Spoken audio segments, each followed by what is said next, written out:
मध्य प्रदेश के 28 विधानसभा सीटों पर बीजेपी युवा मोर्चा भी पूरी दमखम के साथ प्रचार में जुटी हुई है। युवा मोर्चा किन मुद्दों को लेकर जनता के बीच जा रहा है, ऐसे तमाम चुनावी सवालों को लेकर युवा मोर्चा के प्रदेश अध्यक्ष अभिलाष पांडे से खास बातचीत की हमारे स्टेट हेड राजेश सक्सेना ने।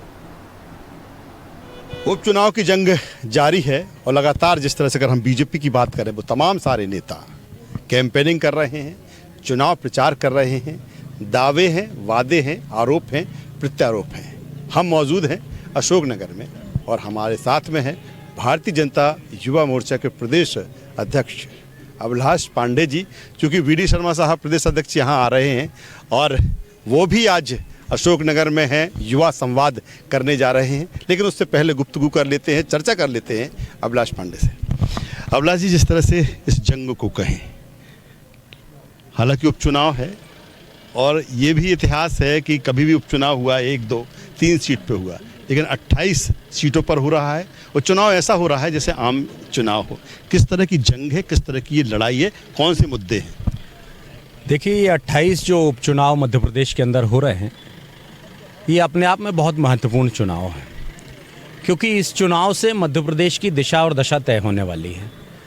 एक और स्थायी सरकार की तरफ भारतीय जनता पार्टी बढ़ेगी, दूसरी ओर वो ताकतें हैं जिन्होंने मध्य प्रदेश के नौजवानों से, महिलाओं से, माताओं बहनों से सबसे झूठ बोला है। और इस चुनाव को यदि मैं देखूं, मैं खुद अभी 23 विधानसभाओं से, आज 23वीं मेरी विधानसभा है।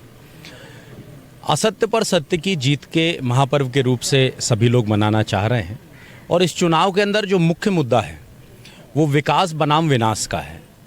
मध्य प्रदेश में बीमारू मध्य प्रदेश विकासशील और विकसित मध्य प्रदेश की तरफ बढ़ा, लेकिन इन 15 महीनों में हर प्रकार की योजनाएं, सरकार के जो लाभान्वित करने वाली योजनाएं थी, वो सारी योजनाओं को बट्टा बैठाने का काम कांग्रेस ने किया। इसलिए मैं ये मानता हूं कि विकास बनाम विनाश का चुनाव है और विकास जीत कर आने वाला है। आप सत्य व असत्य की बात कर रहे हैं, लेकिन अगर मैं भी लगातार चुनाव प्रचार में अलग अलग स्थानों पर पहुंच रहा हूं, कांग्रेस कहती है, कांग्रेस सवाल बीजेपी पर इसी को लेकर उठा रही है, कह रही है खरीद फरोख्त है, कहीं ना कहीं लोकतंत्र और प्रजातंत्र मुद्दा है और कोई मुद्दा नहीं है उसको बचाने को लिए। देखिए, लोकतंत्र की रक्षा की बात कम से कम जब कमलनाथ करते हैं तो बहुत दुख होता है। ये वही कमलनाथ है जिनने इमरजेंसी लगाकर लोगों को जेल के अंदर भरने का काम किया। ये वही कमलनाथ हैं जो लोकतंत्र की बात कर रहे हैं, जिन्होंने 84 के दंगों के बारे में बात की जाए तो प्रमुखता से नाम कमलनाथ का आता है। कुल मिलाकर लोकतंत्र की दुहाई देने वाली ये कांग्रेस लोकतंत्र की हत्या करने का काम देश में सबसे पहले इन्हीं लोगों ने किया। जहाँ तक ये बात है इस चुनाव में, मैं फिर दावे के साथ कहता हूँ कि एक तरफ विकास खड़ा है, एक तरफ विनाशकारी ताकतें खड़ी हैं, जिन्होंने मध्य प्रदेश में झूठ का पुलिंदा बनकर जो साबित हुई हैं। इसीलिए जनता उसके साथ जाना पसंद करेगी जिसने वादे सही किए हैं, जिसने जीवन में काम कर दिखाया है। और मध्य प्रदेश में लोकतंत्र में जवाबदेही की बात की जाए तो भारतीय जनता पार्टी स्थापित कर पाई है। किसानों की कर्ज माफ़ी एक बड़ा मुद्दा रहा है, लेकिन कर्ज माफ़ी के साथ मुद्दा युवाओं का भी रहा है।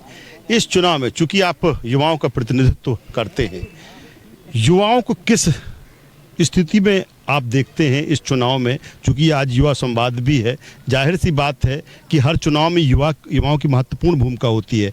क्या है युवाओं के लिए? देखिए, इस चुनाव के अंदर युवा बहुत महत्वपूर्ण भूमिका निभाने वाले हैं, क्योंकि मध्य प्रदेश की कांग्रेस की सरकार ने सबसे ज़्यादा झूठ किसी से बोला है तो नौजवानों से बोला है। और नौजवान इस बात के लिए, प्रहार के लिए तैयार हैं, क्योंकि आपने उन्हें एक वोट बैंक समझने की, जो कांग्रेस कई प्रकार से जातियों को अपना वोट बैंक समझती थी, कांग्रेस ने पहली बार युवाओं को वोट बैंक समझकर उनका दुरुपयोग करने का काम अपने चुनाव के दौरान किया था। 4000 रुपये बेरोजगारी भत्ते का आपने नाम दिया।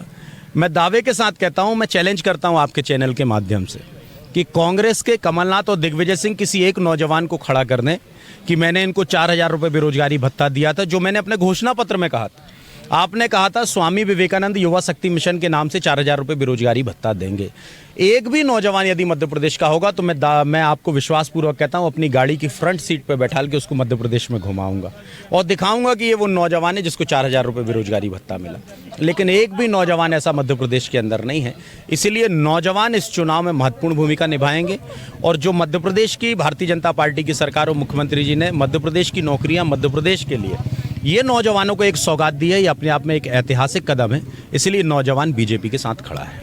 अब तो कांग्रेस से जो नेता आए हैं उसमें युवा भी आ रहे हैं, उनको कैसे अडॉप्ट करेंगे, रीति नीति जो बीजेपी की है कैसे समाहित होंगे, और क्या कुछ इतने बड़ी तादाद में आना कहीं ना कहीं लगता है ये भी चुनौती या चैलेंज है अभिलाष पांडे के लिए, खासतौर पर युवाओं की बात की जाए तो।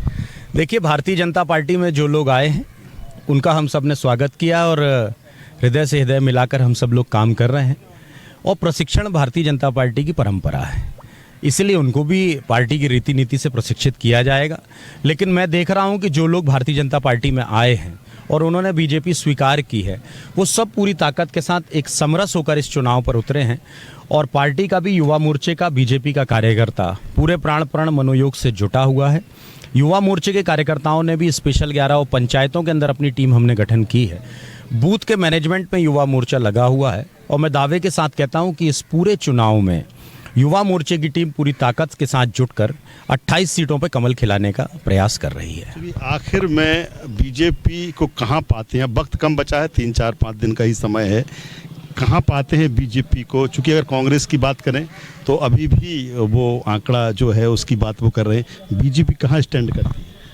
सबसे पहले तो मैं ये कहूँ कि कांग्रेस में दिख कौन रहा है। कमलनाथ जी ने कांग्रेस के ग्वालियर चंबल के सारे देखने नहीं दे रहे, ग्वालियर चंबल के सारे नेताओं को अलीगढ़ के ताले में बंद कर रख दिया है। कमलनाथ अशोकनगर कब आए ये तो अशोकनगर की जनता भी नहीं जानती। कमलनाथ जी कोई प्रदेश के नेता नहीं है, वो सिर्फ छिंदवाड़ा के नेता हैं, इसीलिए इस चुनाव में उन्होंने अलीगढ़ के ताले में बंद करके रखा है। और दिग्विजय सिंह जी, मैंने सुना आज मुंगावली में सभा करने आए हैं। मैं तो ये मानता हूं कि दिग्विजय सिंह भारतीय जनता पार्टी के स्टार प्रचारक हैं, जहां भी रहेंगे 10,000 वोट बीजेपी को बढ़ाकर ही जाएंगे।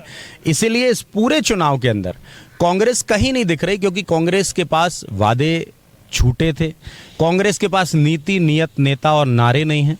कांग्रेस के पास विश्वास करने का, जनता का विश्वास करना कांग्रेस पे कोई आधार नहीं बचा है।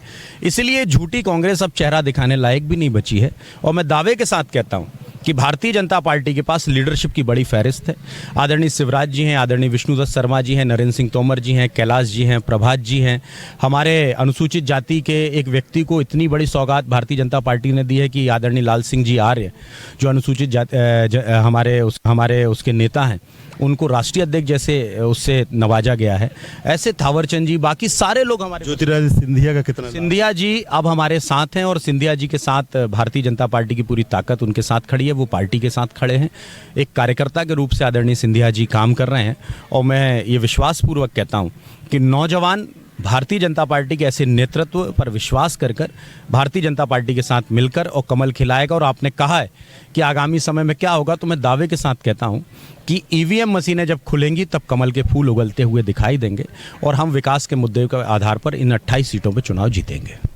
तो अभिलाष पांडे, भारतीय जनता युवा मोर्चा के प्रदेश अध्यक्ष, एनर्जेटिक तरीके से, उत्साह के साथ जिस तरह से अपनी टीम का उत्साहवर्धन कर रहे हैं, और यही कारण है कि अशोकनगर में युवा संवाद, और युवा संवाद के ज़रिए वो तमाम सारी चीज़ें जो अभिलाष हमसे बातचीत में कह रहे हैं, युवाओं से वही कहेंगे। और पूरी तरीके से उनका दावा है, चैलेंज है कि बीजेपी 28 की 28 सीटें ही जीतेंगी। तमाम तरह के आरोप प्रत्यारोप भी हैं, दावे वादे भी हैं, लेकिन कुल मिलाकर जो बीजेपी का चुनाव प्रचार है, जो युवा मोर्चा का चुनाव प्रचार है, वो सतत जारी है।